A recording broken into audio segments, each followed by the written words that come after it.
Assalamualaikum warahmatullahi wabarakatuh. Selamat pagi teman-teman. Di kesempatan pagi kali ini kami akan mempresentasikan diskusi dari kelompok kami, yaitu kebijakan dividen dalam keuangan syariah. Sebelumnya, perkenalkan kelompok 10 beranggota dari Wahid Nurul Azhari NIM 091, Raras Agni Mimadadita NIM 095, dan Dewi Anggraini NIM 100. Pengertian dividen. Dividen merupakan laba bersih perusahaan yang sebagian dibagikan kepada pemegang saham berdasarkan dengan proporsi kepemilikan saham yang dimiliki. Besaran nilai dan waktu pembayaran dividen berdasarkan pada rapat umum pemegang saham atau RUPS. Pengertian lain tentang dividen adalah keuntungan perusahaan yang ditentukan oleh direksi yang kemudian dibagikan pada pemilik saham di mana pembayaran dividen ditentukan sesuai dengan jenis saham yang dimiliki. Beberapa jenis dividen, yaitu dividen cash adalah bentuk pembayaran dividen yang paling umum dan paling populer. Dalam hal ini, perusahaan membayarkan dividen dalam bentuk tunai kepada semua pemegang saham berdasarkan jumlah sahamnya yang dimilikinya. Uang tunai yang dibagikan tersebut disimpan di rekening bank pemegang saham sesuai kepemilikan. Biasanya ada proses yang telah ditentukan untuk deklarasi dividen. Yang kedua, dividen aktiva selain kas atau properti dividen. Dividen ini dibayarkan dalam bentuk properti dan bukan dalam bentuk tunai. Perusahaan yang kekurangan kas operasi namun ingin membayarkan dividen kepada pemegang sahamnya, maka dividen non-moneter dapat digunakan sebagai alat pembayaran kepada investor perusahaannya.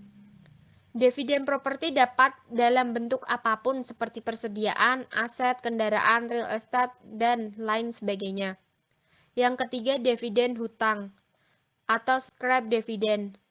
Seperti dividen properti, apabila perusahaan yang tidak memiliki dana yang cukup untuk membayarkan dividen, maka dapat memilih untuk membayar dividennya dalam bentuk surat janji utang untuk membayar pemegang saham dalam jangka waktu yang disepakati antara perusahaan. Yang keempat, dividen likuiditas.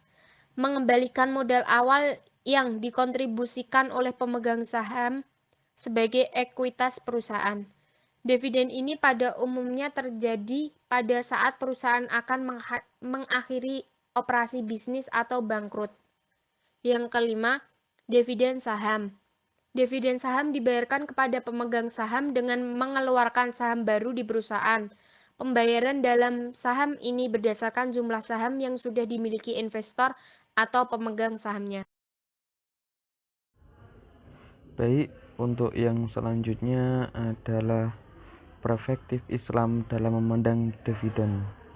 Pembicaraan mengenai dividen selalu berkaitan dengan pembahasan tentang perusahaan dan keuntungan atau laba. Keuntungan atau laba untuk per unit penjualan adalah selisih antara harga pokok dan biaya yang dikeluarkan dengan penjualan. Kalangan ekonomi mendefinisikan sebagai selisih antara total penjualan dengan total biaya.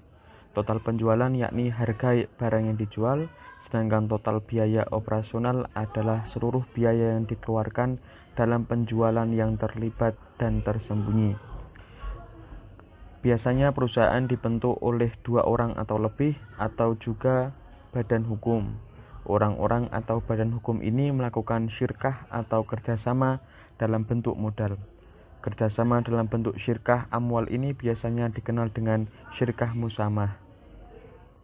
Syirkah musahamah adalah penyeretan modal usaha yang dihitung dengan jumlah lebar saham yang diperdagangkan di pasar modal sehingga pemiliknya dapat berganti-ganti dengan mudah dan cepat.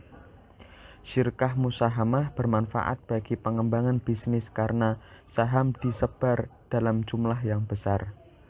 Modal syarik atau orang yang bersyirkah tidak berubah karena keluarnya pemegang saham lama dengan cara dijual atau masuknya pemegang saham baru dengan cara membeli. Syirkah musahamah dilakukan guna menciptakan kesejahteraan umum, bukan hanya untuk kesejahteraan pemegang saham. Sesuai dengan spirit syirkah, bahwa syirkah termasuk dalam akad muawadat yang tujuannya adalah mencari untung. Dengan demikian, pihak yang melakukan syirkah berarti melakukan kegiatan bisnis yang bertujuan memperoleh keuntungan. Keuntungan yang diperoleh akan dibagikan kepada syarik atau orang yang bersyirkah.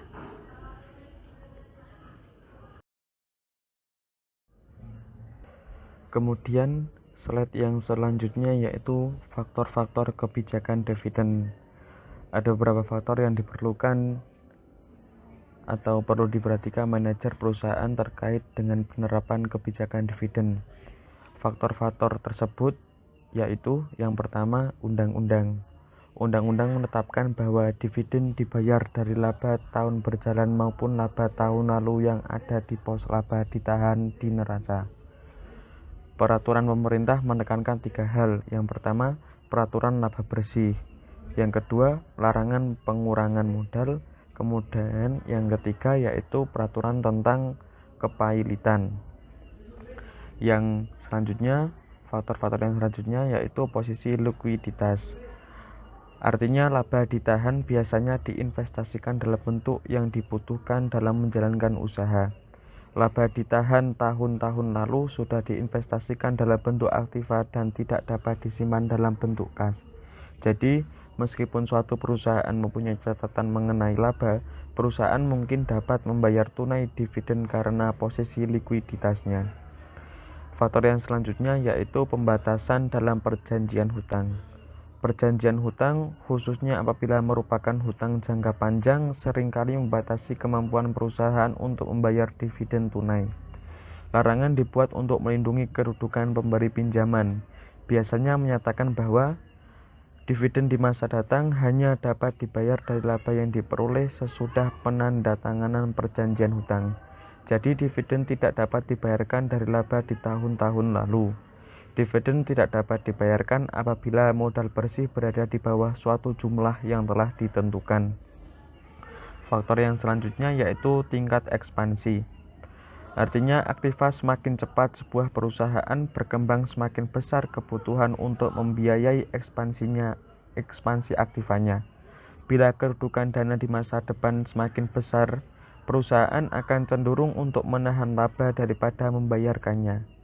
Apabila perusahaan mencari dana luar, maka sumbernya adalah pemegang saham saat itu yang mengetahui keadaan perusahaan. Tetapi, jika laba dibayarkan sebagai dividen dan terkena pajak penghasilan pribadi yang tinggi, maka hanya sebagian saja yang tersisa untuk reinvestasi.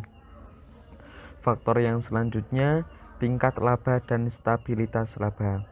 Tingkat hasil pengembalian yang diharapkan akan menentukan pilihan relatif untuk membayar laba tersebut dalam bentuk dividen kepada pemegang saham atau menggunakannya di perusahaan.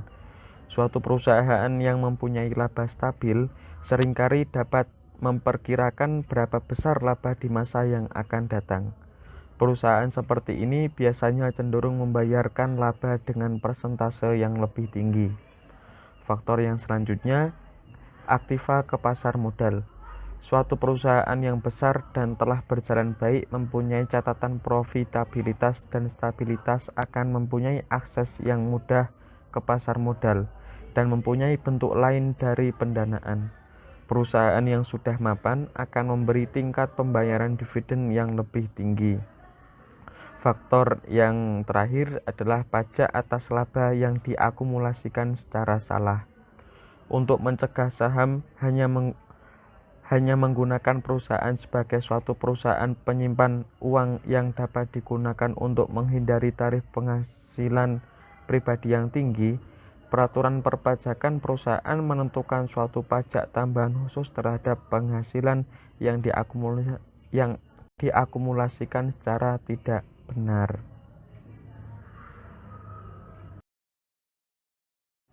Kemudian slide yang selanjutnya yaitu mengenai teori kebijakan dividen. Dalam pemberian dividen kepada para pemegang saham, manajer perusahaan akan melakukan berdasarkan teori-teori yang diyakini.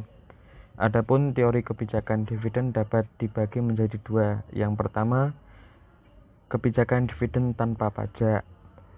Kebijakan dividen tanpa pajak hanya bersifat teori dan tidak dapat diaplikasikan dalam dunia nyata saat ini. Kebijakan dividen dengan memasukkan unsur pajak yaitu pajak pribadi dan perusahaan. Asumsi yang digunakan adalah satu pasar modal yang sempurna dan semua investor adalah rasional.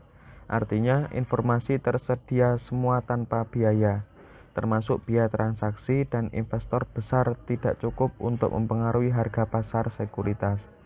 Yang kedua, tidak ada biaya pengembangan pada saat pengeluaran sekuritas. Yang ketiga, tidak ada pajak. 4. Penentuan kebijakan investasi perusahaan tidak berubah. 5. Investor saat ini merasa yakin terhadap investasi dan keuntungan perusahaan di masa yang akan datang. Dan yang keenam, perusahaan tidak mempunyai utang. Kemudian untuk slide yang selanjutnya akan disampaikan oleh teman saya, Mbak Dewi Anggreni. Silahkan. Teori kebijakan dividen. Dalam pemberian dividen kepada para pemegang saham, manajer perusahaan akan melakukan berdasarkan teori-teori yang diyakini. Adapun teori kebijakan dividen dapat dibagi menjadi dua, yaitu kebijakan dividen tanpa pajak. Kebijakan dividen tanpa pajak hanya bersifat teori dan tidak dapat diaplikasikan dalam dunia nyata saat ini. Yang kedua, kebijakan dividen yang terkena pajak. Dalam kebijakan yang terkena pajak, diperkirakan ada 3 jenis tarif pajak, yaitu tarif pajak proporsional, yang kedua tarif pajak penghasilan pribadi, yang ketiga pajak keuntungan modal. Selanjutnya, macam-macam teori preferensi investor. Preferensi adalah apa yang menjadi rujukan investor dalam memilih objek investasinya. Ada teori-teori dasar yang dapat dijadikan rujukan investor dalam memilih objek investasi dan menanamkan dananya, yaitu teori ketidakrelevanan, teori bird in the hand, teori preferensi pajak. Sekian dari kelompok kami. Jika ada salah kata, mohon maaf. Jika ada yang ingin ditanyakan, silakan tanyakan di grup. Wassalamualaikum warahmatullahi wabarakatuh.